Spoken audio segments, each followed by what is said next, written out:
All right. Well, welcome to the College Admission Lab from Khan Lab School. I'm Brennan Barnard, College Counseling Advisor at Khan Lab School, and I'm joined today by our founder, Sal Khan. And Sal is also the founder and CEO of Khan Academy, Schoolhouse World, and Khan World School, and the upcoming Khan TED Institute, which you can learn more about. And our guest today is Ashley Pallie, who is the Dean of Undergraduate Admission at Caltech. Welcome. Thank you. So this evening, Sal and I are going to kind of take turns asking questions, and we're just going to kind of have a roundtable. And we're going to be talking about the landscape of college admission in 2026 and what colleges are looking for in and out of the classroom. And please share your questions in the Q&A. We're really focusing on that for questions, and then you can also use the chat to share where you're zooming in from and whether you're a student or parent or educator. If you could go in and share that. And Ashley, while they do that, if you could just start by giving us a brief overview of your educational and career journey and how you got to where you are. Awesome. Thank you. It's fun to be with you all today.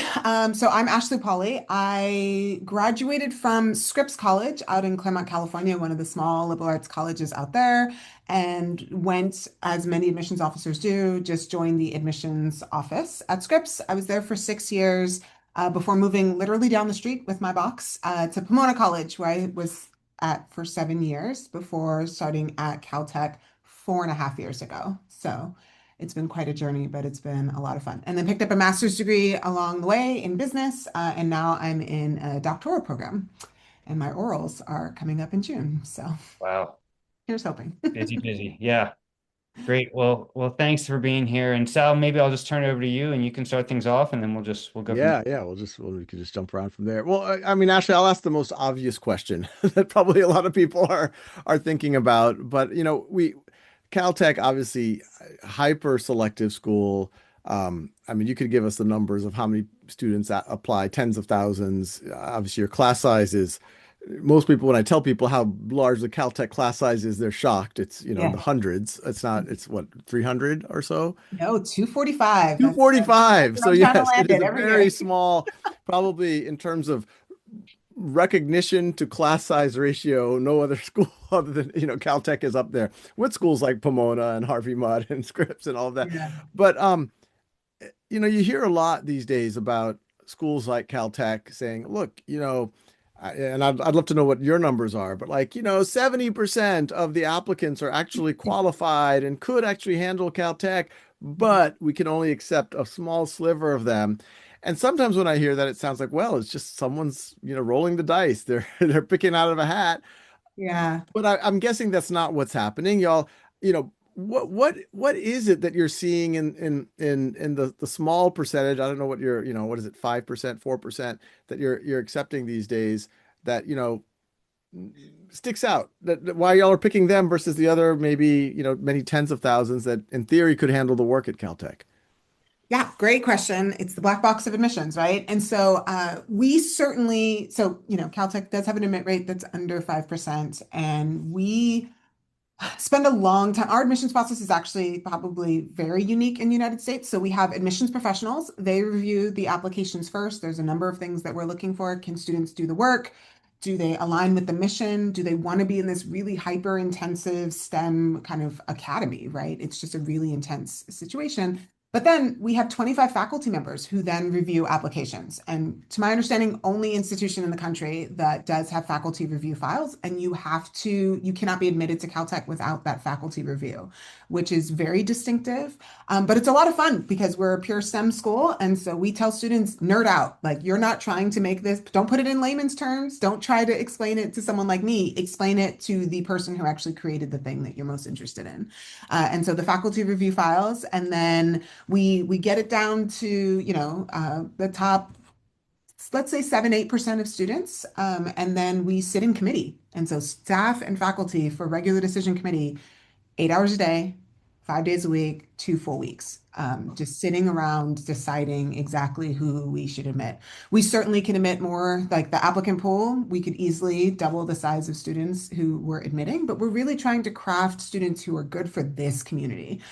Lots of kids love STEM. I think STEM is fantastic. You can do it in a lot of places. There are other places that are going to provide a lot of support. If it's not been, you fall in love with it late and you're just getting into it, and how can you kind of build up your skill set? And we're really looking for kids who have already hit the ground running and they have expressed a sincere love and passion for STEM for a long time, and they want to be in this really hyper intensive community where they're going to get like, a really, really good education. And we're going to break them down a little bit and then rebuild them into the best scientists that they can be. And that's just a very unique proposition. And just double clicking on that really fast, because the stereotype of Caltech is a little bit of what you just said, so there's some accuracy to that.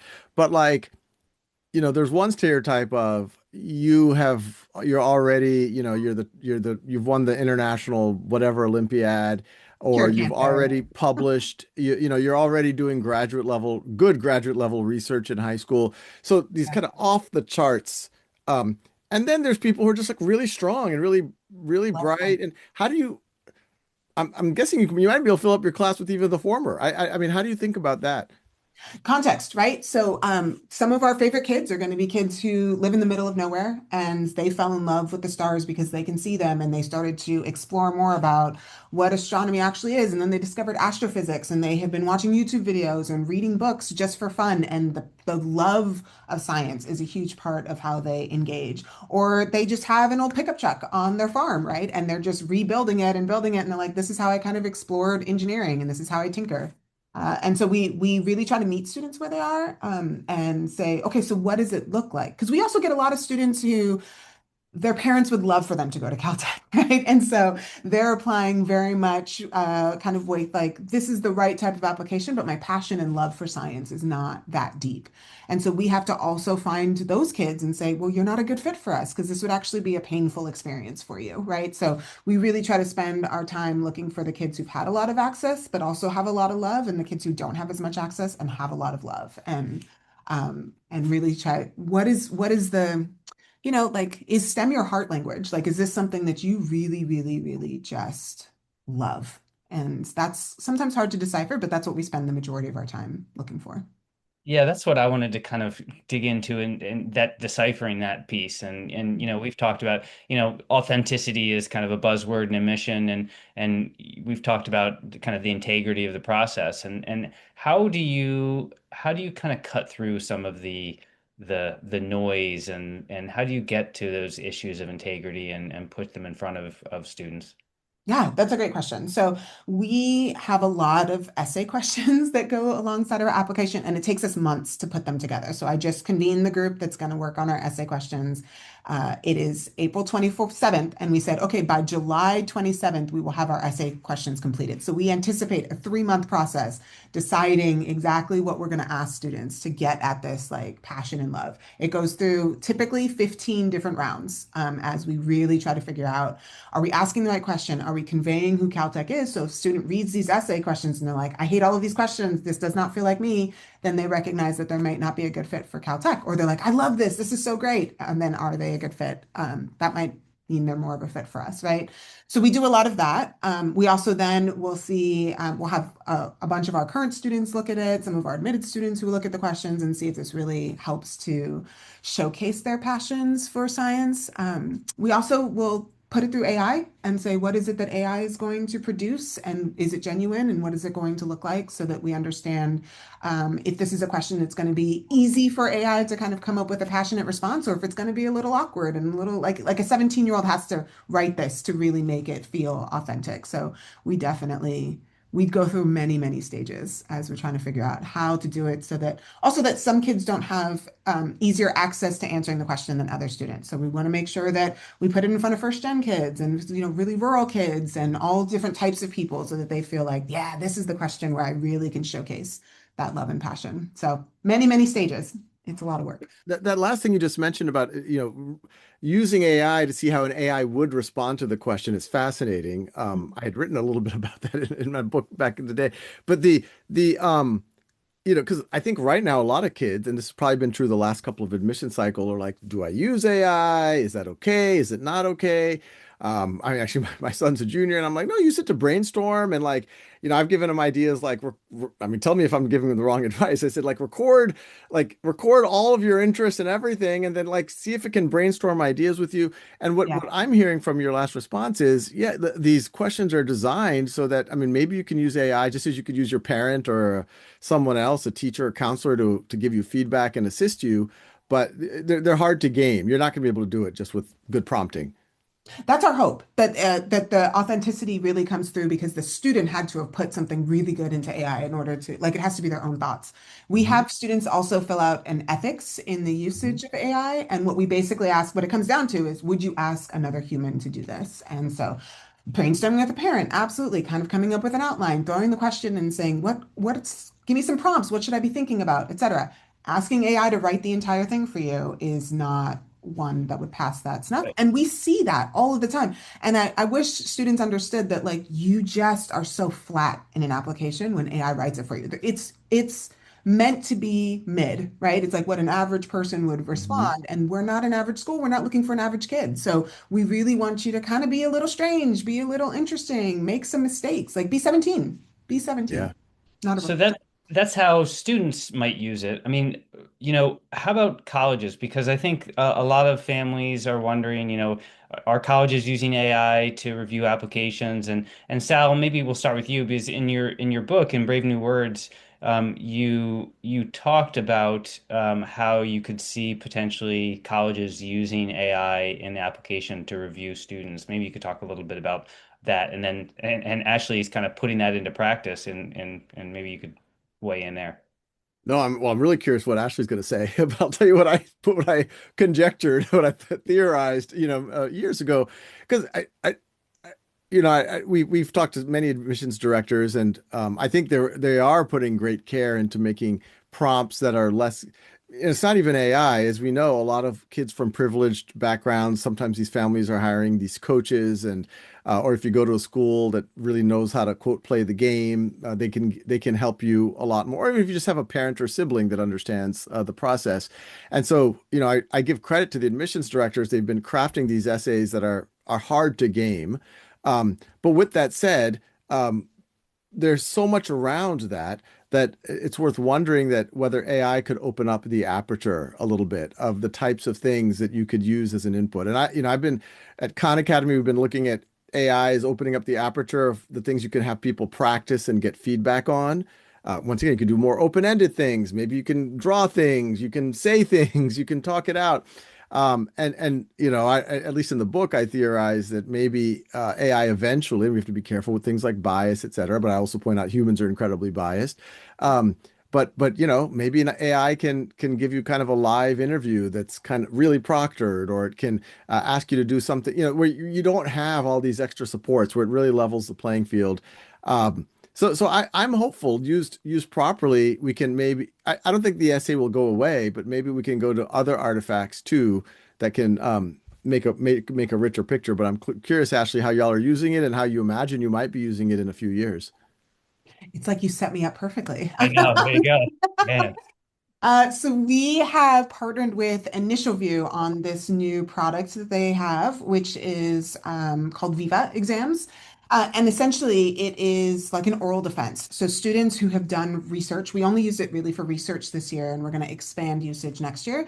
But students who have done formal research, they upload it to the site, and then an LLM reviews the paper, and then on video interviews them. And so asks them 5 or 6 questions, and the entire exchange is recorded. Students have 60 seconds to respond to the interview. And then that goes into the student's file, and humans review the video. And it has been great because I think one of the great questions that we have, we certainly do not believe that AI is evil, right? We're Caltech, we use a lot of AI. We think students should be trained in the ethical uses of AI. And we also think it can be really helpful. And so what we're finding is that this is giving students a chance to just look at a computer and look at a screen and say, let me tell you how much I love science and engineering, and just they get so excited in the interviews, and there's a little nervousness at the very beginning because they're not sure what it's going to look like, but then their responses are great. And you see the students just being like, I'm so glad you asked this question. I have all of these additional things that I want to say. And it's proving like the intellectual nature of the research that they've engaged in. So how honest, it's like a honesty check. Did you really engage in this? What did you learn? How are you thinking about science through this lens?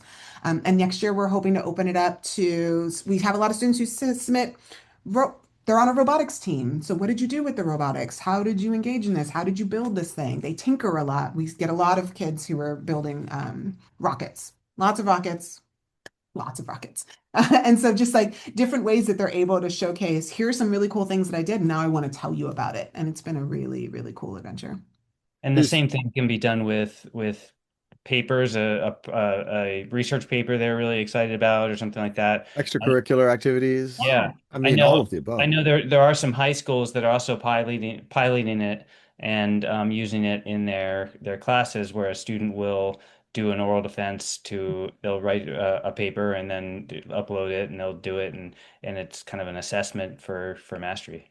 So Yeah, it's using AI to actually bring a more human component to the admissions process. It's been really neat. I love that. Yeah, I think, and yeah, I mean, do you see? I mean, I guess are Caltech the only people that are doing this? Like, why not?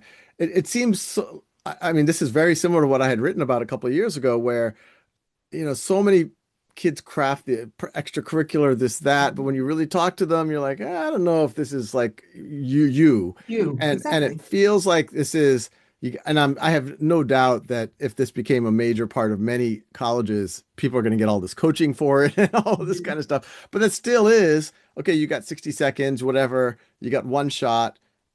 Do they only get one shot? We find out if they've asked for a re-record. So Okay. it's very infrequent. Most of them just go Just through. like to do it. Yeah, yeah. Like but I guess in the future you mentioned you're going to do it to like robotics and things like that, but it could just ask you about like, hey, you say you were on the soccer team. How did that? Dance, all the Yeah. things. right. Yeah, how And does it it? Yeah. and it gets past some of the kind of pay to play Mhm. research, like, pay to go to the summer program where you're guaranteed to have a published piece of research and they upload that, but then they have to be able to really speak about it and to talk about the process and dig deep. Mhm. Pretty cool. Um, so maybe we could talk about the through line between the work both of you are doing is kind of just this idea of opening up a world-class education to everyone, right? And to access and equity and maybe you could talk a little bit about the work you are doing with Schoolhouse, Ashley, with calculus and kind of mastery and demonstrating mastery for those who don't have access to calculus. Sure. So Caltech is very small, right? We only have about 1,000 undergrads. We are not an institution that's looking to grow, but we sit in this unique position where there are opportunities for us to say, this is a really great thing that other people should be looking at, which hopefully, because we're Caltech, and if we do a lot of the research and a lot of the work and our faculty really sign off on it, it's something that expands opportunities to other schools, which is really the position we find ourselves in a lot of times. And so specifically with Schoolhouse, we used to require, so at Caltech, right, we're a STEM school. We love it. We require students to, they used to have a class in calculus, chemistry, and physics. It had to be something formal on their transcript. And we would get students all of the time who would call in, and I'm talking hundreds of students a year, who would call in and say, I didn't take the class. I'm in a state where it's not a requirement. You only had to take chemistry, physics was not on the list, or I was signed up for calculus and then no, not enough students signed up for it, so it was canceled, or you also have to be tracked to get into calculus by 12th grade. You have to be tracked in middle school. And so I didn't go to a middle school where that was something that was an option. So I'm just not able to make it to that level. But because we had this very strict requirement, students couldn't apply to Caltech. And so when we talked to our faculty about it, and we're like, this is the percentage of high schools in the United States that where students do not have access to calculus, chemistry, or physics, much less all three of them. they were aghast, and they really thought that it was inappropriate that we would have a requirement that most students didn't have access to. So we changed it to a question of mastery. So how can you showcase mastery in these areas? It does not have to be formally through a class. So we allow students to submit their schoolhouse record. So if they go through the whole schoolhouse process, they're able to submit their certificate at the end, and that is a proof of mastery. They can also submit AP exam scores, and also IB scores. And that's been really a positive for us. And we've certainly admitted students and have students enrolled who've gone through that process, which has been great.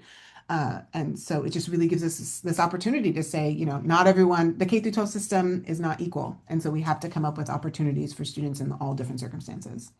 And Sal, do you want to just expand on what Schoolhouse is, like how mastery works? Yeah. No, it has parallels to what we were just talking about, this Right. Viva kind of oral defense thing, which is, Schoolhouse started in 2020 during the pandemic. I always had a little fantasy that, look, people shouldn't just learn from Khan Academy, they could learn from each other. The best classroom implementations are where the kids are teaching each other. And, the beneficiary is not just the kid getting the tutoring, it's often the student doing the tutoring.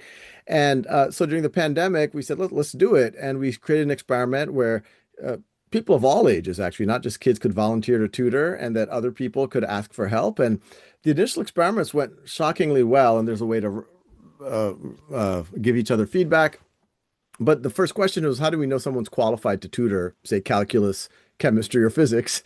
And we said, well, Khan Academy has pretty rigorous assessments on these things and pretty rigorous courses.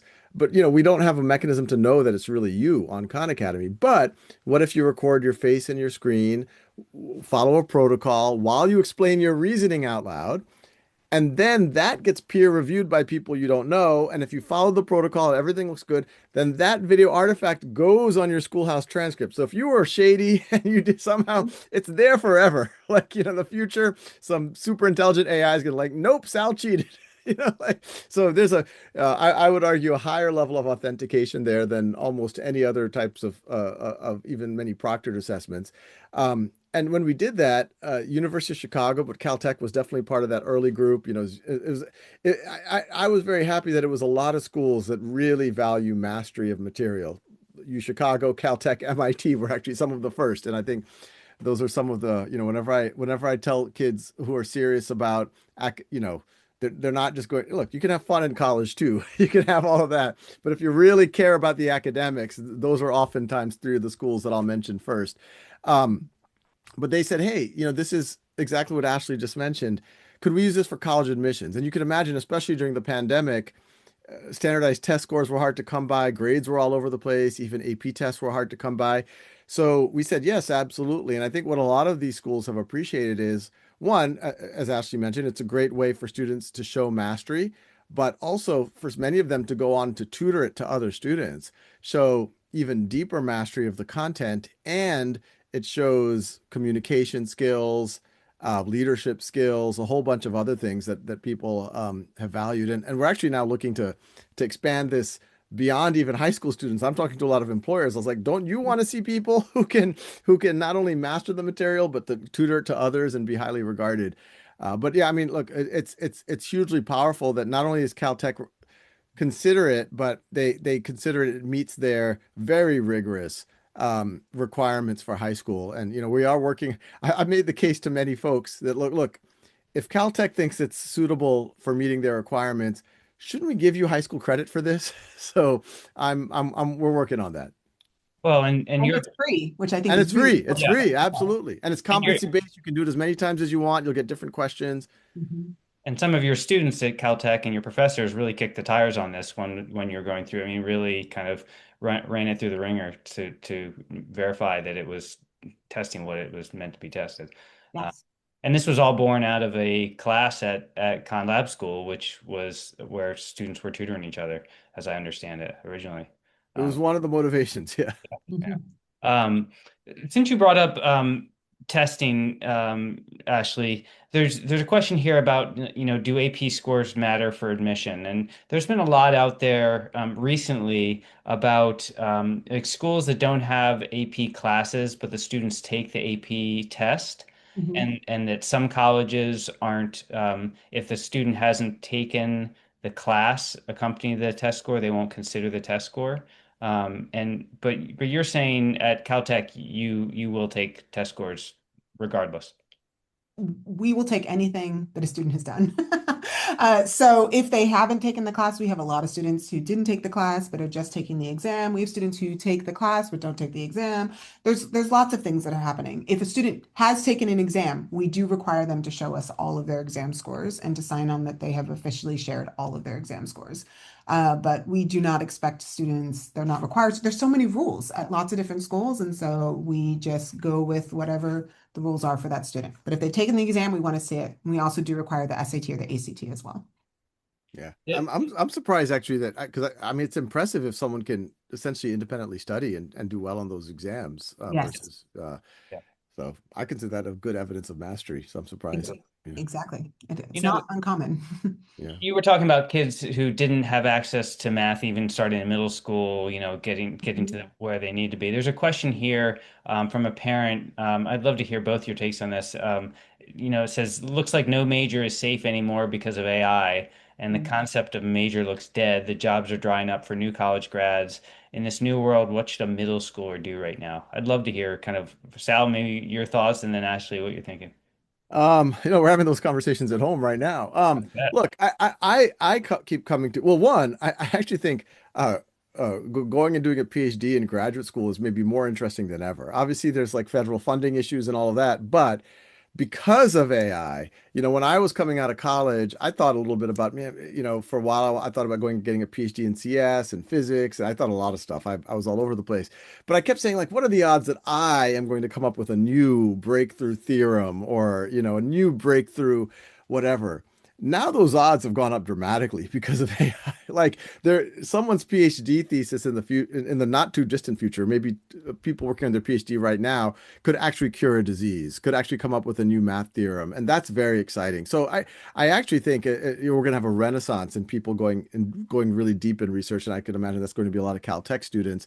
Um, in terms of people who are looking to get into a white collar work, which is a big category of, you want to become a software engineer, you want to become a product manager, a designer, a manager of some kind, a CEO is your goal. Um, I think, and college has never the strong suit of even excellent colleges have never been, we're going to teach you exactly what you need on the job. Mhm. It's always been, hey, we're going to put you through an environment. You're going to be around a lot of amazing people, faculty, peers. You're going to get a lot of challenges. You're going to grow as a human being. A little bit of it's a rite of passage. You'll make some amazing friends. Um, and and then the signal that you give to employers will be like, this is a smart, critical, a lot of person with critical thinking who will learn things fast. And then a lot of employers said, yeah, and then we have to train them. And then they have to do their. So I think that's going to continue to be true. Like even computer science, where people, it used to be the hottest job, and now people are like, well, I don't know, maybe AI is going to do it. But if you viewed it like philosophy or physics or mathematics or history, that if you go to a program that's respected, that is rigorous, I don't divide that much between humanities and STEM. I think there are programs in either that can be very rigorous and drive critical thinking and work you hard and make you grow, and there's programs that don't in either of those. Um, but if you can go to a program that signals those traits, I think you're gonna, I don't know exactly what the job market's going to look like, but I think you'll do fine. We were talking before this call started, this Content Institute that we're starting, which I don't view as competition for Caltech. I could view it as a supplement. I could view it as, because this would be something that, we are going to be thinking a little bit, more closely tied to exactly what some of the employers, what signals they're looking for, et cetera, et cetera. But I'm telling my son, who's my oldest, I really want him to go to a 4-year program, have all the great experiences that I had. He leans towards computer science and math and all of that. And, it's before I used to be like, okay, he's very practical. Now I'm like, pursue your passions of computer science and math. I'm a cool dad, like whatever you want to do. Um, because as long as it shows rigor, which I'm sure it will, but he also keeps track of where the world is and he learns to use AI tools and blah, blah, blah. I think he'll be okay. Yeah, I agree with a lot of what you're saying, Saul. Thinking about middle school, so I think the danger of AI too early is that students have never learned to think. And Mhm. so AI can make you think that you are thinking, but you're not because it will do it for you, right? And so it's not about what it can produce, it's about asking the right questions and then interrogating the responses that you get from it, right? And so for a middle schooler, I would actually keep them away from it until they've really gotten good at thinking. And middle school, are you good at thinking? My middle school years were anything but that. But just really getting engaged. Like, what is it that they like? How do they express themselves? How do they like to learn? Like, there's so many things, and middle school's a little bit wild. But I think that students should learn to use AI once they've learned how to think, and I think then they can understand and interrogate the things that they're seeing, and they understand why it's wrong. Like, you could actually use AI to get an A in a class and never have learned anything. And I think that how do you teach your child that that's actually cheating themselves instead of recognizing like it's not a shortcut in a good way. That's a shortcut to like suddenly having to develop something at work or build something new or think about something that's really hard and you don't know how to do it because you've cheated your way through thinking. And so we think a lot about that. And how do we train students to like AI can actually be very unethical, right? And so like how do you learn to use it in ways that you are harnessing the power, but you're understanding that it is a robot that might try to take over the world. I have seen Terminator. I know how this ends. Yeah. So, I think that just being careful of what the exposure is for kids before they've really learned how to use their minds. And I'll just say, parent, just to add, I agree with everything Ashley said. I'll put one asterisk on like if you Mhm. have a hyper curious, I'll go even before if fourth grader, fifth grader, and I think a lot of these hyper curious are exactly the types of folks that in a few years Ashley would love to Very see fair. apply to Caltech. As a parent, yes, you don't want them just putting their assignments into Chat GPT and regurgitating it, but um, I think with a little bit of guidance, for these hyper curious kids, you can be off to the races. We all maybe some of us were those kids, or we know kids who keep asking why, and you keep and that there you could go pretty far. But as Ashley mentioned, it's very important to guide the students, make sure that they're not, you know, just getting confirmed in whatever biases they have. I actually had a conversation with the AI where I was like confirming my biases so well. I'm like, wow, I'm a genius. I was like, no. And then I went to a different AI. I was like, be very skeptical. And it told me a completely different thing. But Yeah. it's also been something where you can learn anything really, really well. But yeah, be careful, especially as students get younger, are younger. Well, and how do you actually distinguish? There's a question here about how do you weigh passion projects and published research, and how do you distinguish those students who, starting in like fourth grade or whatever that like Sal's talking about, who truly develop a passion or just an interest, like a significant interest in something and follow it with gusto, versus the kids who do a passion project because they need to do a passion project for admit. They feel like they need to do a passion project for admission. So it is rare that that type of kid, the first kid that you're talking about, where they just love it and it oozes out of them, it is rare that they're the only one saying that, right? You just know these types of kids, you run into them, they're like, they won't stop asking questions. They were like obsessed with building this rocket and doing these other sorts of things. And everyone is talking about it. Like the whole application Their confirms it. recommendations, their Exactly. everything. Yeah. Instead of just, this one essay that they perfectly manufactured to showcase passion, and it's like they're telling passion, but they're not showing passion. And so you really can tell a difference in those kids, and we spend a little bit more time on it. When students submit, so we're an institution where a lot of students apply who have done research, and pay to play research is totally a thing. It is not our favorite thing. It's something that we push back against at Caltech. We don't think that you need to do research in order to go to college. You should have an interest in research, but most people don't have access to that. It's not a regular thing. So, building an industry that allows some kids to have access and others to not have access is not our it's not our jam. But if students have done formal research, we ask for a lot of checks and balances against it to really dissuade just using it as an opportunity to get into college, but not loving it. So they have to get a mentor letter. We ask the mentor if they were compensated and also how they met the student or their family. We ask specifically for the student to tell us, what did you do in this project? Then they have to do the Viva exam where they're doing this oral defense of what they did. So we're really trying to dissuade students, like if you're not a real researcher, research and you didn't do it, don't submit, like, don't send that to us. That was just a fun thing you did on the side. But if you're serious about this, which is only about a third of our students that we end up admitting, then show us. But the other two-thirds don't have never done it. They haven't accessed it. Sometimes they're just sending us a video of them in their garage and they're like, here's me trying to build something. And I took apart my dad's car and I have no idea how to put it back together, but it's fun. Just like we totally accept makers portfolios and tinkering and art engineers who do art. It's actually a really great way to showcase your ability to do intricate things in engineering. So we love to see students' art. So baking as chemistry, there's lots of ways that students can just access science and engineering in their day-to-day lives. Well, and there's a question here because you brought up videos again in Viva, and there's a question here from Dave is about is the student's charisma or personality in the video recording a factor on how the humans at Caltech evaluate their response, or is the recorded response evaluated purely on technical or the merit and logic? So we are the best school to have launched Viva in the sense that we do not care about charisma, personality. Like students can be as awkward as humanly possible, and we get a lot of students who are more awkward and are very comfortable kind of being in that setting. And we have faculty who are reviewing it who do not care that the student is like there's weird lights and all the things. We don't care. What are you saying? What do you have to offer? Some of them are way too close to the camera. Some are too far away. Someone's head just kind of like appeared at some point. It's fine. We take all of it because we care what they're actually saying.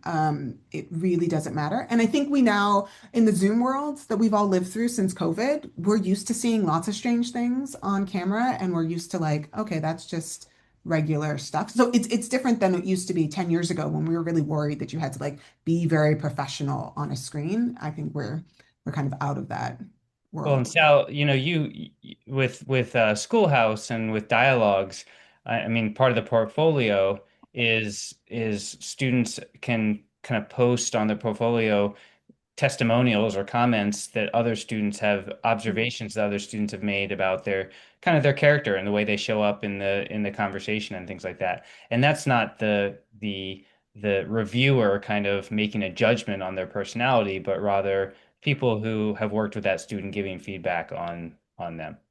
Yeah, yeah, on the dialogues when it's meant to be, and we recognize not everyone's going to be a fair feedback giver, et cetera, but it's a way that you get the feedback and you can highlight the stuff that you're proud of. So if you everyone's saying like you were really obnoxious, like, oh, I got to work on that and I'll do it more. And then at some point when you get a lot of people saying, wow, you're a really great listener, and even though we disagreed, which dialogues does, it pairs you with kids that you disagree with on tough issues. Which is a hard conversation to have. I think many adults would have difficulty doing these well. But that is a signal that you can share. And it actually leads me to there's a question here about recommendations. And it's interesting because like the University of California, if I like they don't do recommendations anymore. And I remember when I was in high school, one of my friends who was a very impressive classmate, his in hindsight, he learned that his recommendation from one of the teachers was kind of like, so and so is a good student. He does his assignments on time. He comes to class. And it's just like, okay, he didn't know that teacher didn't know that that's not a good recommendation.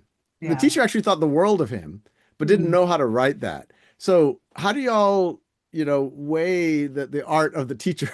Yes, I mean, it's a great question. So in for the admissions officers on my staff, we literally close down for 2.5 weeks and we do reader training every single year. And it is a lot of training out, but also, okay, practice. So let's all read this application and do we norm? Is everyone getting similar responses? Okay, you didn't get similar responses. Go back. Everyone go back and practice more. And we practice and practice and practice until it's similar. And then we have a data scientist who's looking at how we're reading against each other to make sure that we are trying to eliminate bias as much as possible. We're still humans. There's still going to be bias, but we're certainly trying to work against it. And so with those letters of recommendation, I mean, I have concerns about letters of recommendation, right?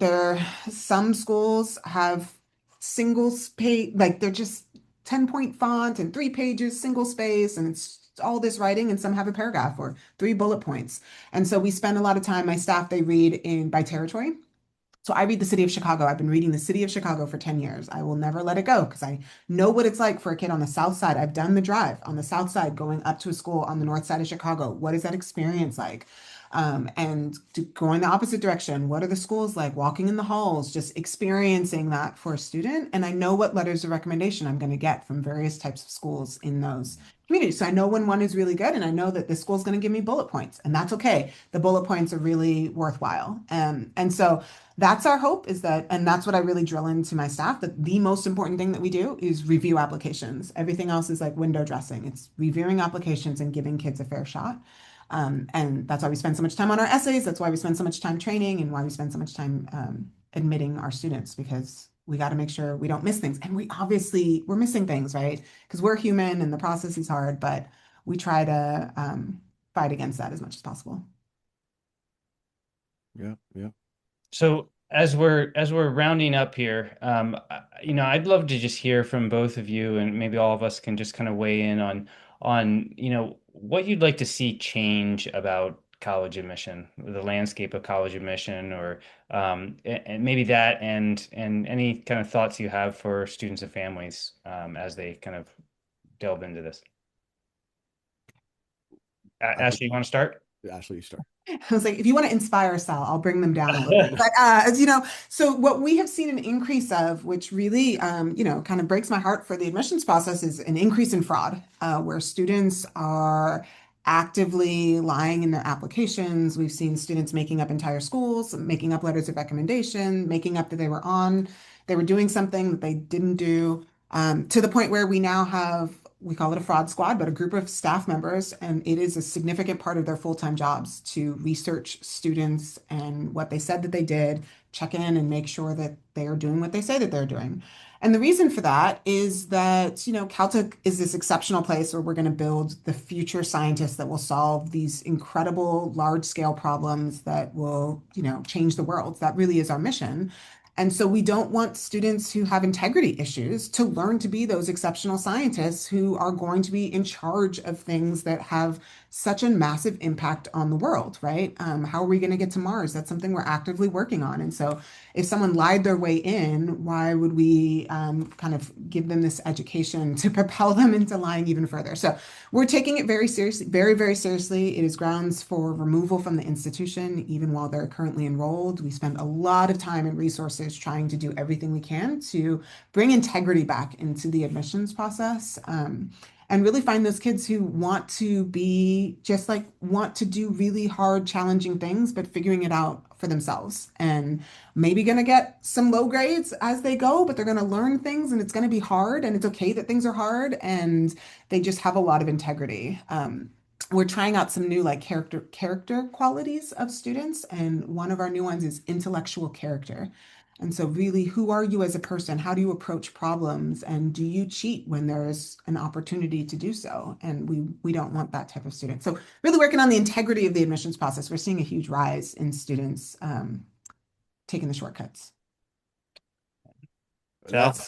Yeah, well, I mean, that's unfortunate. And if you ever want to brainstorm, Ashley, I remember when I got my bicycle stolen when I was 11, I immediately started thinking about all the ways that I would want to catch bicycle thieves. And I still have idea. I still had one bicycle stolen about 7 years ago. And I was like, oh, I'm going to put like fake bicycles and it's going to get people and kind of Mark Rober stuff. Yeah. But if you ever, Fraud squad. yeah, if you ever want to brainstorm like tricks to Yeah. catch people, I would love to brainstorm that, because I agree with you about the integrity side of things. Mine is kind of related. I think, what Ashley just described, I'm shocked. It's Yeah. very disappointing to hear that.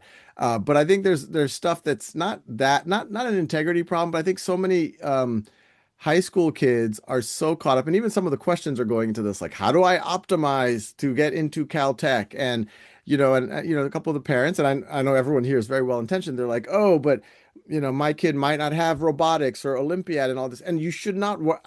Actually, tell me if I'm saying something wrong, but like that's the wrong. In fact, I see the opposite.